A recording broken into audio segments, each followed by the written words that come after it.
EAMCET స్ట్రెస్సా? Testonic.ai ని try చేయండి. Free mock test, custom test, AI insights మరియు పర్ఫార్మెన్స్ ట్రాకింగ్ కూడా. Register now. స్వేచ్ఛ, సమానత్వం, సోదరభావం అనేటటువంటి అంశాలను మరి పెద్ద ఎత్తున భారత సమాజానికి నేర్పించినటువంటి గొప్ప మహనీయుడు.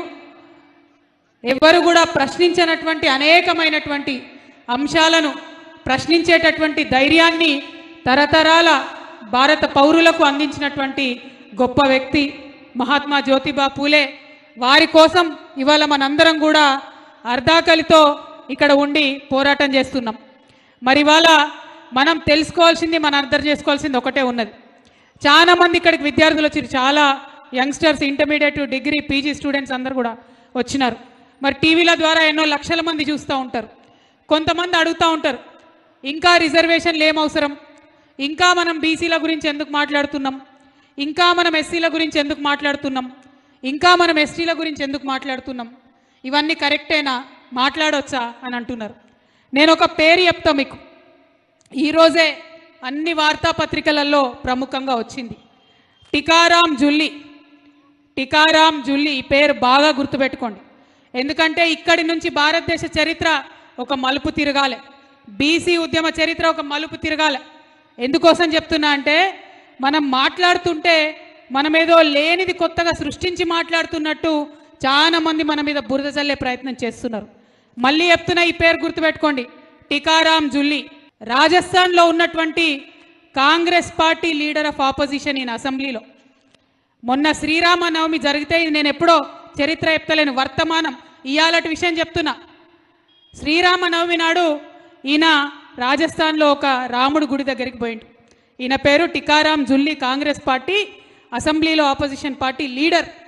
అందరితో పాటు ఆయన కూడా శ్రీరాముడు గుడికి పోతే, ఆ గుడికి పోయి బయటకు వచ్చిన తర్వాత పాలతోని రాముణ్ణి క్షీరాభిషేకం చేసుకొని మా గుడి మైలబడ్డదని ఇయాలటికి కూడా మాట్లాడుతున్నటువంటి దౌర్భాగ్య నాయకులు మన దగ్గర ఉన్నటువంటి పరిస్థితి నిజంగా షేమ్.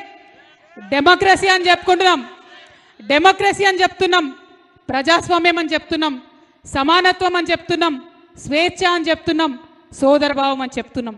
కానీ మాటల మటుకే ఉన్నది, అది చేతలల్లో కానొస్తలేదు. అందుకే ఇట్లాంటి వేదికలు కావాలి, అందుకే ఇట్లాంటి దీక్షలు కావాలి, అందుకే ఇట్లాంటి ధర్నాలు కావాలి, అందుకే అట్లాంటి కళాకారులు కావాలి, అందుకే మనందరం కూడా పిడికిలెత్తాలి, ఉద్యమించాలి. ఎవ్వరు ఎన్ని మాటలు మాట్లాడినా దయచేసి మీరు దానికి వెనక్కి వెళ్ళొద్దు.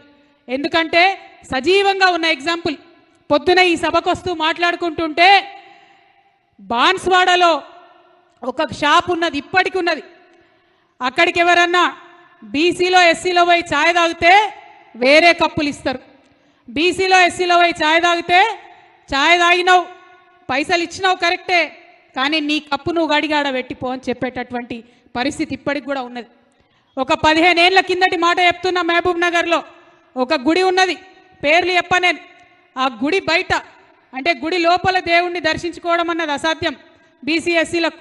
కానీ గుడి బయట ప్రహారీ గోడ లోపల ఒక చిన్న రాయి పెట్టిరు. ఆడికి పోవాలి, ఆడ కొబ్బరికాయ కొట్టాలి, దూరంకి వెళ్ళి దేవుణ్ణి దండం పెట్టుకోవాలి, బయటకు వెళ్ళిపోవాలి. పాపం ఆనాడు అక్కడ ఉన్న ఎమ్మెల్యే గారు, ఒక రెడ్డి గారు, ఆయన అరే ఇట్లా అన్యాయం జరుగుతుంది, నేను సహపంక్తి భోజనం పెడతా అని చెప్పి ఆయన సహపంక్తి భోజనం పెట్టి మనందరం సమానమని ఒక మంచి మెసేజ్ ఆయన ఇచ్చిండు. కానీ ఆ మెసేజ్ ఇచ్చి పాపం మా పెద్ద మనిషి వంగనే మళ్ళా పాలు తీసుకొచ్చి గుడంతా గడిగినటువంటి పరిస్థితి ఇప్పటికి కూడా ఈ భారతదేశంలో ఉన్నది. ఒక ఎస్సీ ఎస్టీలకే కాదు, బీసీలకు కూడా అనేక సందర్భాలలో అనేకమైన అవమానాలు ఇప్పటికీ జరుగుతున్నటువంటి పరిస్థితి ఈ భారతదేశంలో ఉన్నది. ఇక కొంతమంది పండ్లికి ఇచ్చుకుంటా, ఏం అవసరం రిజర్వేషన్లు, ఎందుకోసం మాట్లాడాలి బీసీల కోసము, ఎందుకోసం మీరు ధర్నాలు చేస్తున్నారు, మీకేమొస్తుంది ధర్నాలు చేస్తే అని అంటే, ఏమొస్తుందంటే ఆవేశం వస్తుంది, ఆవేదన వస్తుంది, గుండెలల్లోంచి తన్నుకొని వస్తున్నది. నా భారతదేశానికి స్వతంత్రం వచ్చి 75 సంవత్సరాలు దాటిపోయినా ఇంకా కూడా స్వేచ్ఛ, సమానత్వం, సోదరభావం పేర్లలోనే ఉన్నది, పుస్తకాలలోనే ఉన్నది, పేపర్లలోనే ఉన్నది, కానీ వాస్తవంగా భూమిలోకి రాలేదు, వాస్తవంగా అమలైతే లేదు. ఆ ఆవేశంలోంచి పుట్టుకొచ్చినటువంటి, ఆ ఆవేదనలోంచి పుట్టుకొచ్చినటువంటి డిమాండ్లే ఇవన్నీ తప్పితే పొద్దువోక వేసే ధర్నా కాదు. ఇవాళ ఏప్రిల్ 8వ తారీఖు ఎంత ఎండ కొడుతుందో మీరు చూస్తున్నారు. అందరం కూడా ఇక్కడ ఇంతమంది ఆడబిడ్డలం ఎందుకోసమని కూర్చున్నాం? ఎందుకంటే ఒక 150 సంవత్సరాల కింద ఇదే స్వేచ్ఛ కోసం, ఇదే సమానత్వం కోసం ఉద్యమం చేసినటువంటి పూలే గారు, ఆయనను మనకు స్ఫూర్తిగా ఉండాలి. మనం చట్టాలు చేసేటటువంటి ఆ చట్టసభల ముందట ఆయన నిలబడితే మనకు ప్రతినిత్యం జ్ఞానోదయం కావాలి. ఇప్పటికన్నా స్వేచ్ఛ, ఇప్పటికన్నా సమానత్వం, ఇప్పటికన్నా సోదరభావం ఈ దేశంలో నిజం కావాలనేటటువంటి ఉద్దేశం తప్పితే ఇలా ఇంకోటి లేదు. అందుకే ఆనాడు అంబేద్కర్ కోసం అడిగినాం, ఇవాళ పూలే కోసం అడుగుతూ ఉన్నాం. అనేకమైన మాటలు మాట్లాడుతున్నారు, మాట్లాడండి, తప్పులేదు. రాజకీయాలు చేయండి, తప్పులేదు. కానీ ఇంకా కూడా అందరికీ సమానమైన అవకాశాలు రావద్దు అనడం ఇది నిజంగా చాలా అన్యాయమైన విషయం.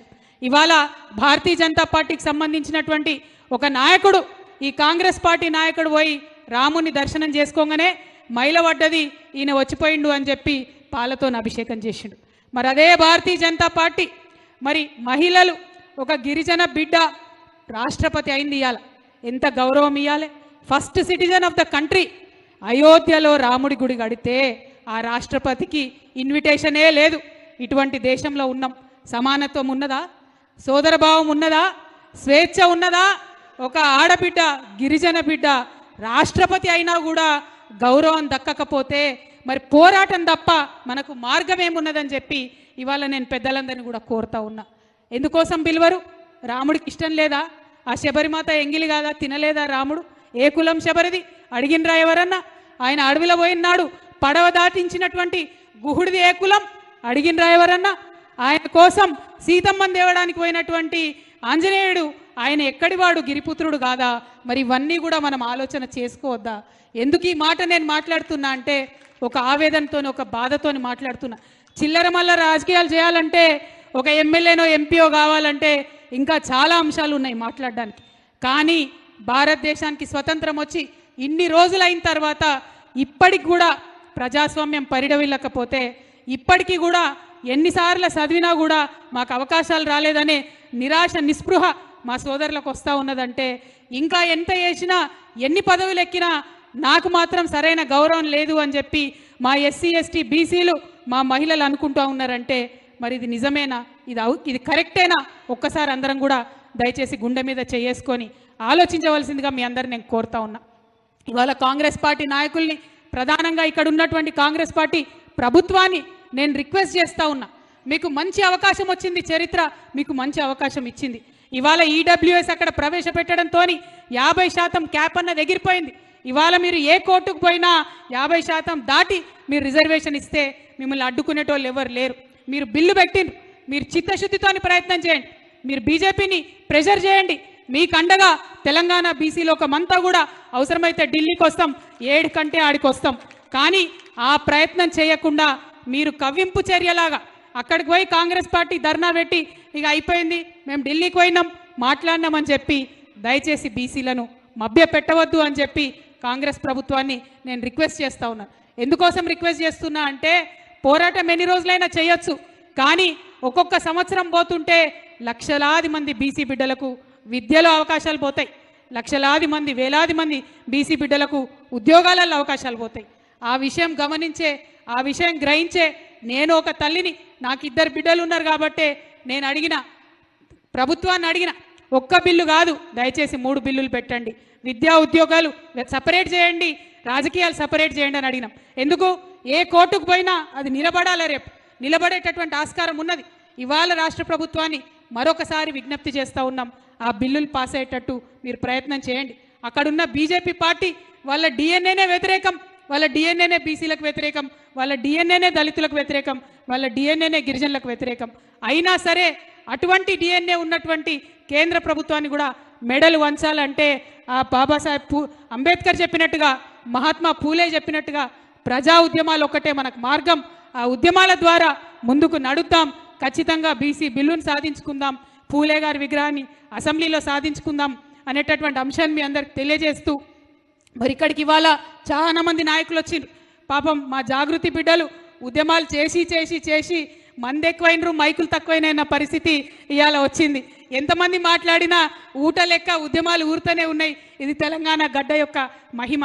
ఈరోజు ఇక్కడ మాట్లాడలేకపోయినటువంటి మా సోదరులు నిమ్మల వీరన్న గారు కావచ్చు, ఇంకా అనేక మంది, మా తమ్ముడు జిత్తు ఉన్నాడు, చాలా మంది, మా దామోదర్ ఉన్నాడు, మా అక్క చెల్లెలు మంజు, చాలా మంది మాట్లాడలేకపోయినారు, పరమేశ్వరి, గోపన్న, మీ అందరినీ కూడా, వెంకట్ పాపం సింగరేణి నుండి వచ్చిండు, నరేష్, ఎవరు కూడా మాట్లాడలేకపోయినారు. మీ అందరినీ కూడా నేను క్షమించాలని కోరుతున్నా. మళ్ళీ అవకాశం వస్తుంది, తప్పకుండా మీరు నాయకులై షైన్ అయ్యేటటువంటి రోజు వస్తుందని చెప్పి మనస్ఫూర్తిగా మీ అందరికీ తెలియజేస్తా ఉన్నా. ఇవాళ ఇక్కడికి వచ్చిన యూపీఎఫ్ నాయకులు నిజంగా కొత్త తరం బీసీ నాయకులు అందరూ కూడా సరికొత్తగా బీసీ ఉద్యమాలను నిర్మాణం చేస్తున్నటువంటి నాయకులు. భవిష్యత్ అంతా కూడా మీదే ఉంటుంది. మనందరమే కలిసి అసెంబ్లీకి పోయే రోజు వస్తుంది, మనందరమే కలిసి పార్లమెంట్కి పోయే రోజు వస్తుంది, మనందరమే ఈ దేశంలో ఈ రాష్ట్రంలో చక్కటి పాలసీలు చేసేటటువంటి రోజు కూడా వస్తుంది. ఆ రోజు రావాలని మనస్ఫూర్తిగా కోరుకుంటా ఉన్నాను.